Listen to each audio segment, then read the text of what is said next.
तिरंगा हमारे आज़ादी, हमारे राष्ट्रीय गौरव और सम्मान का प्रतीक है। ये हम सब भारतीयों को एक कड़ी में जोड़ता है और हर एक भारतीय दिल की धड़कन है। तो साथियों, हमारा तिरंगा झंडा हमारे देश का सबसे पावन प्रतीक है। इस झंडे के नीचे हम सब एक हैं।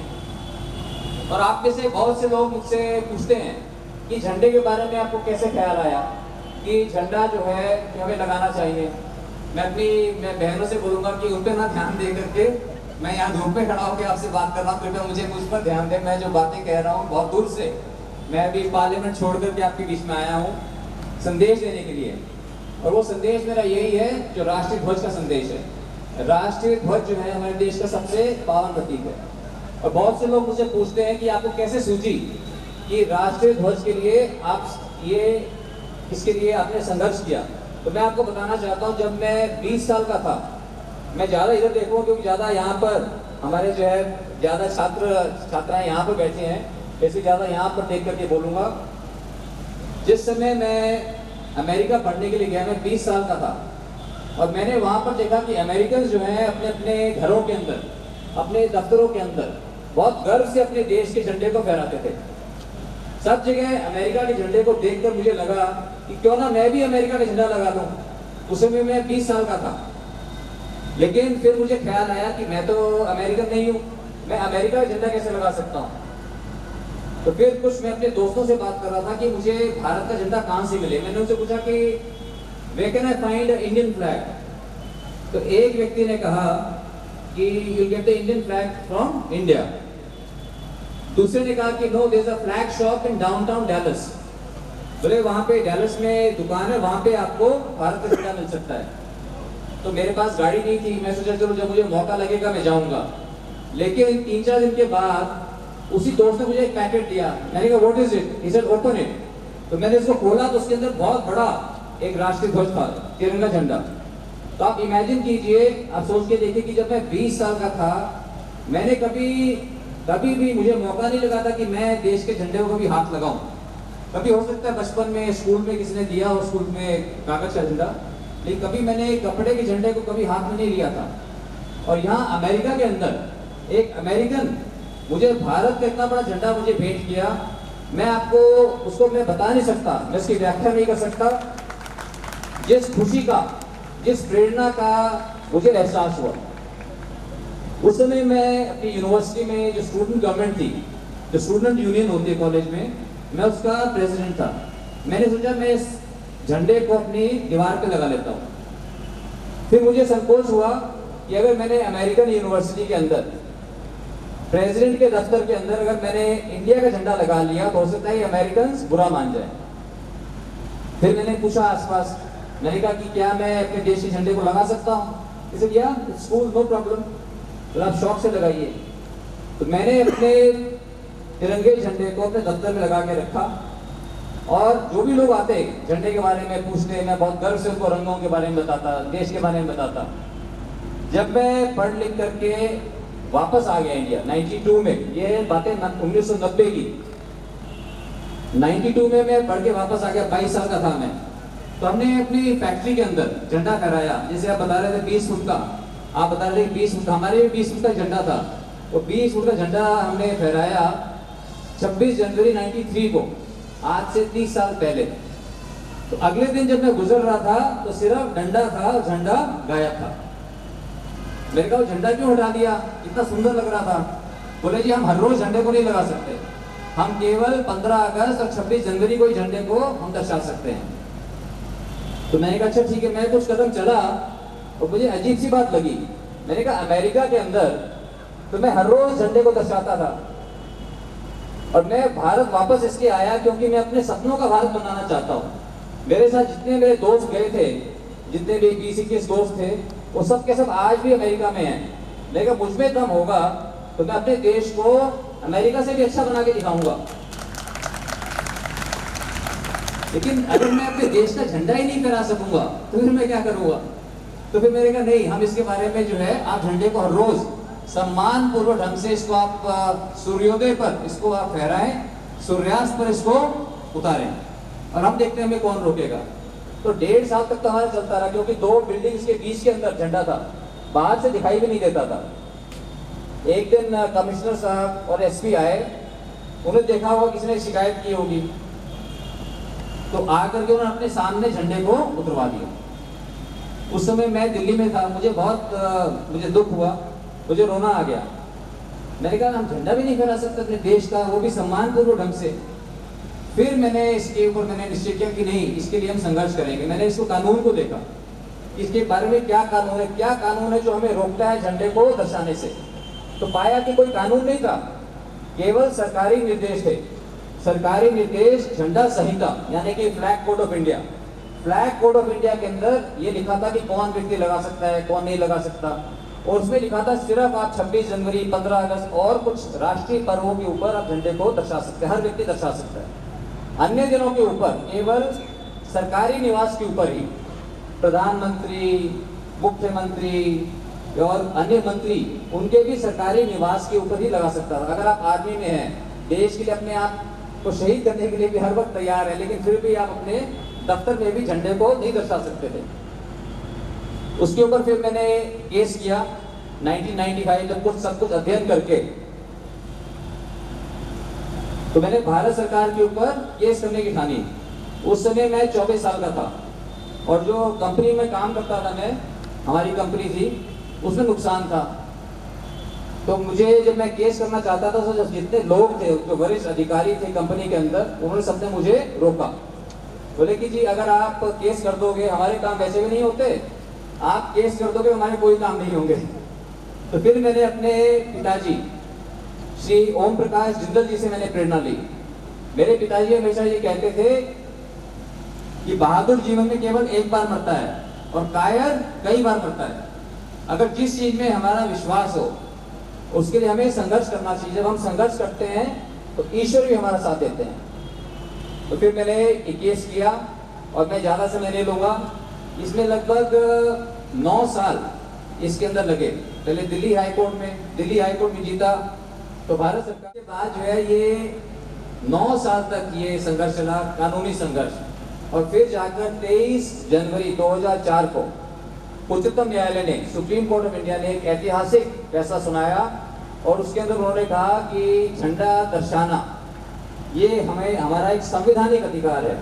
आज अपने संविधान की जो बात करते हैं, ये हमारा संवैधानिक अधिकार है, जो हमारा संविधान हमें अधिकार देता है वाक और अभिव्यक्ति की स्वतंत्रता, यानी कि freedom of speech and expression.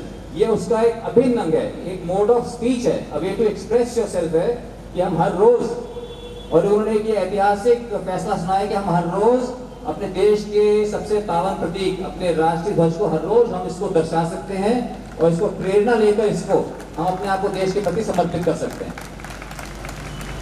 आप सोच के देखिए, आज से हजारों साल पहले भी ये हक हमें नहीं था। ये हक कि हम अपने राष्ट्रीय ध्वज को हर रोज दर्शा सकें, ये पहली बार हमें मिला है। हमेशा हमारे देश में राजाओं का राज रहा, बहुत से राजा थे, फिर उसके बाद मुगलों का राज रहा, अंग्रेजों का राज रहा, वो भी रजवाड़े थे, राजा थे ना, मोनार्की थी। झंडा किसका था? हमेशा झंडा था राजा का, और प्रजा को लगाने का उसमें कोई हक नहीं था। और जब हम आजाद हो गए, 1947 में आजाद हो गए, 1950 में हमने अपने आप को एक गणतंत्र घोषित किया, तो हमारा ये राष्ट्रीय ध्वज ये सरकारी ध्वज बनकर रह गया। सिर्फ सरकारी बिल्डिंगों के ऊपर और सरकार में ऊंचे ओहदों के ऊपर जो लोग थे उनका बन करके रह गया। तो ये पहली बार हमें ये इतिहास में 23 जनवरी 2004 से हमें ये हक मिला है कि हम इसको हर रोज अपने देश के सबसे पावन प्रतीक, अपने राष्ट्रीय ध्वज को दर्शा सकते हैं। और इससे यही मतलब है, जब मैं इसको अपने कपड़ों पे भी लगाता हूँ या कलाई पे भी इसको मैं पहनता हूँ, इसलिए कि हमेशा ये हमें याद दिलाए कि हमारे देश के प्रति अपने कर्तव्यों को। और मैं ये भी कहना चाहता हूँ कि इससे केवल कोई ध्वज दर्शाने से कोई देशभक्त नहीं हो जाता, केवल कोई झंडा दर्शाने से कोई देश का भला नहीं हो जाता।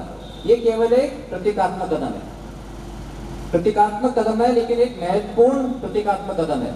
ये एक छोटा सा कदम है कि हम अपने झंडे को दर्शाएं और उसके बाद इससे प्रेरणा लेकर मेरा ये मानना है कि हर व्यक्ति, अगर मैं अपना काम अच्छे से करूं, ईमानदारी से करूं, देश के हितों को आगे रख के करूं, आप अपना काम ईमानदारी से करें, देश के हितों को आगे रख के करें, तो हमारे देश को संपन्न होने से, हमारे देश की 140 करोड़ जनता को खुशहाल होने से दुनिया की कोई ताकत नहीं रोक सकती। इसलिए आज जब मैं आपके कॉलेज में आया हूँ तो मुझे बहुत खुशी हो रही है कि इतना ये बड़ा कॉलेज है, इतनी ऐतिहासिक नगरी में है। तो मैं समझता हूँ कि इस कॉलेज का भी अब जो ये आपके लिए मौका है कि आप जो है माननीय प्रधानमंत्री जी से भी आप आग्रह करें, माननीय मुख्यमंत्री योगी आदित्यनाथ जी से आग्रह करें कि स्कूल में इस कॉलेज का जो है और इसकी डेवलपमेंट हो, इसकी प्रोग्रेस हो। और अभी मैं यहाँ पर मैं देख रहा था एनसीसी के स्टूडेंट्स, मेरा बचपन से मुझे बहुत शौक था कि मैं एनसीसी में ज्वाइन करूँ, लेकिन जिन जिन स्कूल्स में मैं गया वहाँ कहीं पर भी मुझे दुर्भाग्य से मुझे एनसीसी नहीं मिली, क्योंकि मुझे बचपन से मुझे फौजी बहुत अच्छे लगते हैं। जैसे आप देखेंगे मेरा स्टाइल जो पूरा फौजी है, मेरा हेयर कट, फिट रहना, बंदूक चलाना, घोड़े चलाना, तो मुझे जो है उनकी मतलब शुरू से मुझे बहुत शौक है। तो मैं आपको कहना चाहूँगा जितने भी एनसीसी में हमारी बेटियाँ बेटे हैं, आप सब बहुत सौभाग्यशाली हैं जो कि आपको एनसीसी में आपको एक्सपीरियंस मिल रहा है। मैं समझता हूँ आपके पूरे जीवन आपके काम आएगा। अभी मैं प्रिंसिपल साहब से बात कर रहा था, तो उन्होंने कहा कि ये जो है हिंदी मीडियम है स्कूल, हिंदी मीडियम है कॉलेज, है ना। तो मैं समझता हूँ कि आज जो है अंग्रेजी पढ़ना या कोई फॉरेन लैंग्वेज पढ़ना ये बहुत ही आवश्यक है। तो मैं तो आपसे आग्रह करूँगा, आपकी कमेटी भी है, मंत्री जी भी हैं आपके, इसलिए जो है इस कॉलेज को जो है इंग्लिश मीडियम बनाना जो है मैं समझता बहुत आवश्यक है। हिंदी के साथ साथ इंग्लिश आनी भी हमारे को आवश्यक है। जो भी करना चाहें उसके लिए पूरी उसकी सुविधा होनी चाहिए कि वो इंग्लिश भी सीख सकें। और मैं आप सभी को, और फिर हमने जब ये झंडा जीत गए तो फिर मैंने और मेरी वाइफ शालू जिंदल ने, शालू ने उसका आ जाने का प्लान था लेकिन वो आ नहीं पाई। हमने एक फ्लैग फाउंडेशन ऑफ इंडिया बनाई, क्योंकि जब पहली बार हमें ये हक मिला तो कैसे इसको हम पॉपुलराइज करें, कैसे हम इसका प्रचलन करेंगे, लोग बाग झंडे को दर्शाएं। क्योंकि लोग बाग झंडे को दर्शाने से घबराते थे कि हम झंडा दर्शाएंगे, कुछ कमी होगी तो क्या हुआ, अगर रात को हमने नहीं उतारा तो क्या हुआ, कभी उल्टा लग गया तो क्या हुआ। तो फिर हमने जो है इसके ऊपर सब किया कि झंडे को अगर आप रात को नहीं उतार पाते अपने घर से, ना तो ये कोई कानूनी उल्लंघन है, ना ही इसके अंदर झंडे का कोई अपमान है। और किसी भी कपड़े का, पहले था कि सिर्फ खादी का होना चाहिए, आज तो किसी भी कपड़े का इसको आप बना सकते हैं। और मैं बहुत आभारी हूँ हमारे माननीय प्रधानमंत्री श्री नरेंद्र मोदी जी का, ये इस मेरे संघर्ष के 30 साल के बाद, क्योंकि हम जीते थे 2004 में, 20 साल के बाद, उसके 20 साल के बाद पिछले वर्ष 15 अगस्त के आसपास आपको याद होगा उन्होंने एक कैंपेन, एक अभियान चला था, हर घर तिरंगा। याद है आपको हर घर तिरंगा? वो 3 दिन का था, 13, 14, 15 अगस्त का। लेकिन मेरा कैंपेन है, मेरा अभियान है हर घर तिरंगा, हर दिन तिरंगा। कि हर दिन जो है हम अपने देश के सबसे पावन प्रतीक अपने राष्ट्रीय ध्वज को दर्शाएं एक प्रतीकात्मक कदम के रूप में। उससे प्रेरित होकर हम अपने आप को देश के प्रति समर्पित करें। क्योंकि जब कोई व्यक्ति, मेरा ये मानना है, जब कोई व्यक्ति राष्ट्रीय ध्वज दर्शाता है तो अपने राजनीतिक दल से ऊपर उठकर, अपने मजहब से ऊपर उठकर, अपनी जाति, अपने क्षेत्रवाद से ऊपर उठकर वो केवल यही दर्शाता है कि वो एक सच्चा भारतीय है, उसे अपने देश के ऊपर गर्व है।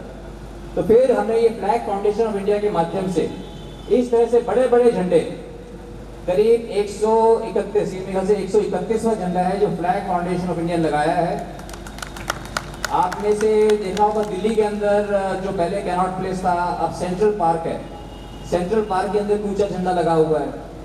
और अब जो है पूरे देश के अंदर 131 झंडे लगाए, करीब 600 के करीब बाकी लोगों ने लगाए, कुल मिला के करीब 750 से ज्यादा झंडे देश में हैं, जो कि विश्व के किसी भी देश के मुकाबले में सबसे अधिक ऊंचे झंडे आज भारत के अंदर है। और ये क्या दर्शाता है? ये दर्शाता है कि लोगों को, सिर्फ नवीन जिंदल को देश से प्यार नहीं है, हर व्यक्ति को, हर व्यक्ति देशभक्त है, हर व्यक्ति को जो है देश से प्यार है। इसलिए हम सब इसे प्रेरणा लेकर हम अपना काम करें, और हम जो है हमें बहुत कुछ हमें हासिल करना है, और हम सब मिलके काम करेंगे तो हम बहुत कुछ हम हासिल कर पाएंगे। मैं एक बार फिर से मैं आप सबको, मैं बहुत बहुत आज के इस शुभ दिन की मैं बहुत बहुत आपको शुभकामनाएं देता हूँ। और आपके पास आया, आपसे मिलने का मुझे मौका लगा। और एक बार फिर से मैं आप सभी का मैं बहुत बहुत आभारी हूँ जो आप सब लोग आए, आप सब ने मेरी बात इतने ध्यान से सुनी। मैं आप सबका बहुत बहुत आभार व्यक्त करता हूँ। धन्यवाद। और एक बार जोर से आपने नारा देना है, जोर से आप लोगों ने जय बोलना है। रेडी? भारत माता की धन्यवाद।